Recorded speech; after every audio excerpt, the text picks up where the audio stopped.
The story begins with the sea, with waves rolling across the Indian Ocean, carrying ships filled with merchants, priests, and explorers.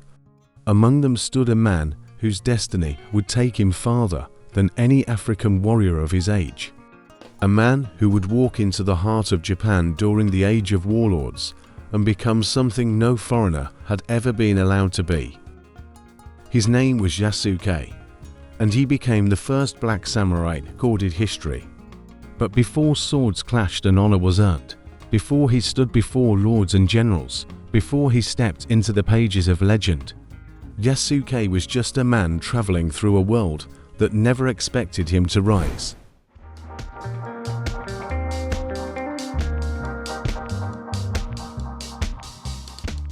When Yasuke arrived in Japan in 1579, he stepped into a land torn by civil war.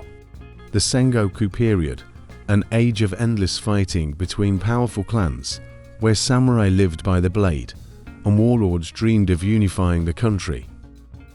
When Yasuke first set foot on Japanese shores, crowds followed him everywhere.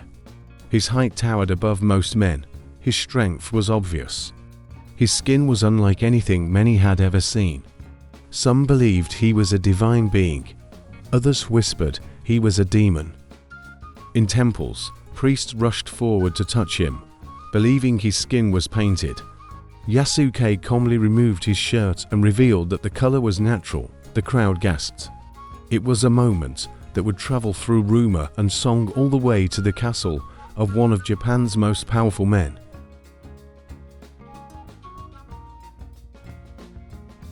Oda Nobunaga, the man who sought to unite all of Japan under one banner. A brilliant general, a ruthless strategist, a man who admired strength above all else.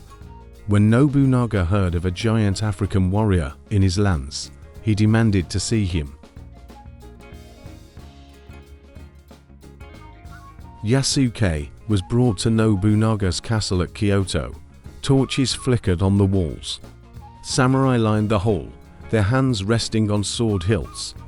Nobunaga watched him carefully, studying him like a weapon being tested. He ordered Yasuke to strip to the waist and wash his skin. Yasuke did so without fear. The dark color did not fade. Nobunaga leaned forward, impressed. In that moment, a connection formed, not as lord and servant, but as warrior to warrior.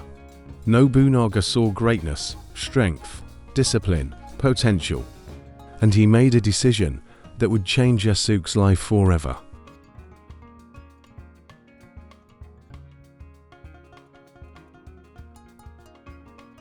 Yasuke entered the service of Oda Nobunaga, not as a laborer, not as a curiosity, but as a soldier. He began training with the samurai, learning the ways of the katana, the spear, and the bow. Though foreign, he adapted quickly. His massive strength made him a natural in close combat. His discipline earned him respect. His loyalty earned him trust.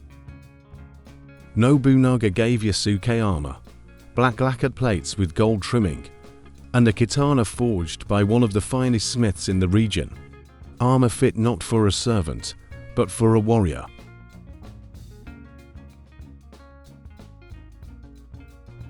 Over time, Yasuke became more than a bodyguard. He became a symbol.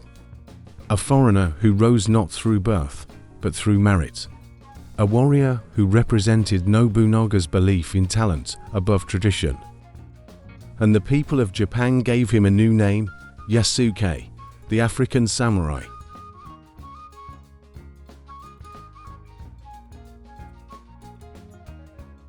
Yasuke rode beside Nobunaga as he campaigned across Japan. He witnessed battles where the earth shook under thousands of feet, where muskets fired smoke into the sky, where samurai fought with terrifying discipline.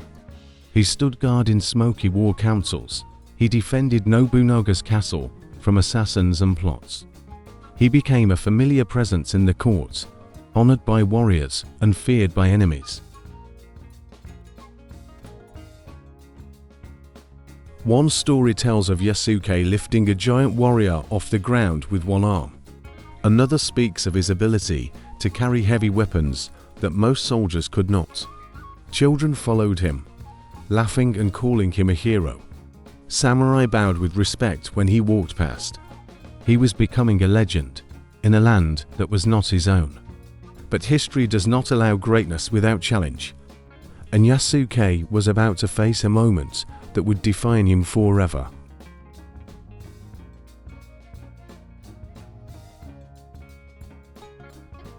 In the summer of 1582, Oda Nobunaga rested at the temple of Honnoji in Kyoto. It was supposed to be a peaceful night. The fires of war seemed far away. Then the betrayal came. Akechi Mitsuhide, one of Nobunaga's own generals, turned on him, marching thousands of soldiers toward the temple while the warlord slept.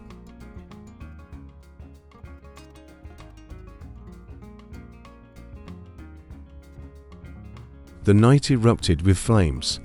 Arrows fell, drums beat, steel clashed. Yasuke rushed to Nobunaga's side. But even a samurai cannot stop an army alone. Nobunaga realized escape was impossible, so, following the samurai code of honor, he ended his own life to avoid capture.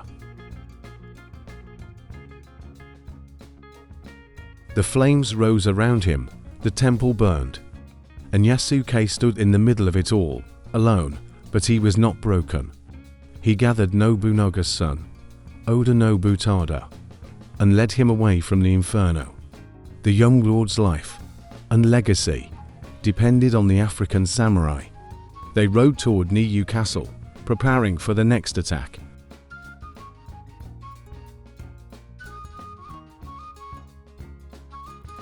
Mitsuhide's army found them at the castle gates. The sky was dark with smoke. The clash of steel rang across the courtyard. Arrows pierced the ground around Yasuke's feet, and still he fought. He held his katana like an extension of his soul, parrying arrows, cutting through enemy soldiers, roaring commands to the remaining loyal samurai. He defended Nobutada until the very last possible moment. History records that Yasuke fought with such ferocity that even Mitsuhide's men hesitated to face him. But Nobutada was overwhelmed, captured, and killed.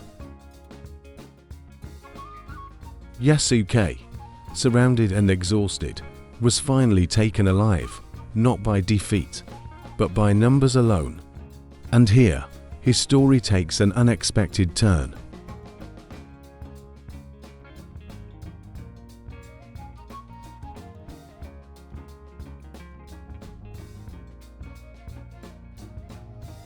When Yasuke was brought before Mitsuhide, something unusual happened. Normally, enemy samurai were executed. But Mitsuhide made a strange decision. He refused to kill Yasuke. He said Yasuke was not Japanese, and therefore could not be judged by Japanese standards of war. He was sent to a Jesuit monastery instead, alive.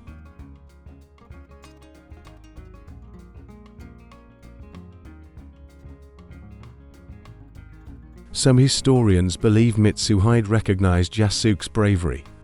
Others think he feared killing a man so closely connected to foreign powers. Perhaps he simply could not bring himself to execute a warrior with such honor.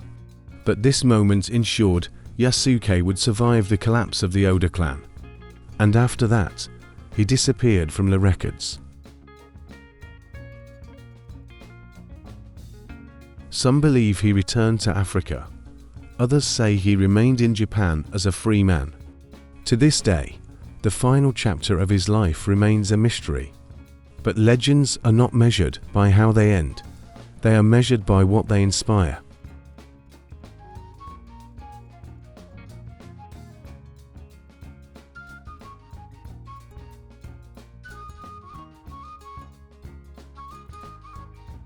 Yasuke is remembered as a symbol of power, loyalty, and possibility.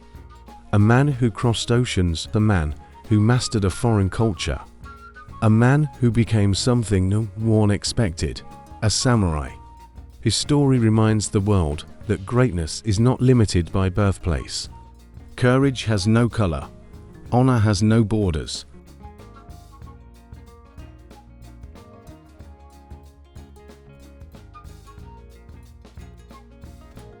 And sometimes, the most extraordinary heroes come from the most unexpected places. The African samurai lives on, not just in books or films, but in the hearts of all who dare to step into a world that tells them they do not belong. Yasuke belonged to history, and history will never forget him. Thanks for watching. Share, like and subscribe for more Black Histories.